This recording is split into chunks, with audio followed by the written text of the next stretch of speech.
যদি এর নাম উষ্ণতা না হয়ে শীতলতা হতো, তাহলে কি আপনি অবাক হতেন?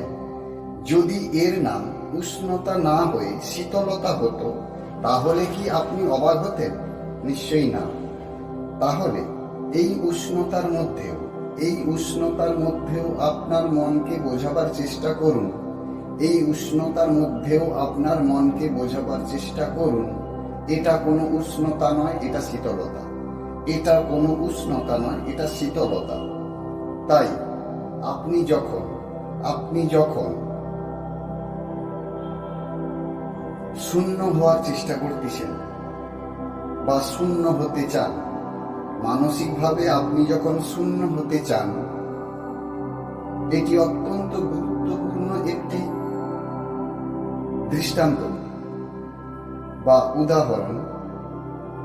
যেই পরিস্থিতিতেই আপনি আছেন, ওই পরিস্থিতিতে বাহ্যিক অনুভূতির সঙ্গে আভ্যন্তরীণ মানসিকতা, বাহ্যিক পরিস্থিতির সঙ্গে আভ্যন্তরীণ চিন্তন বা মনন, তার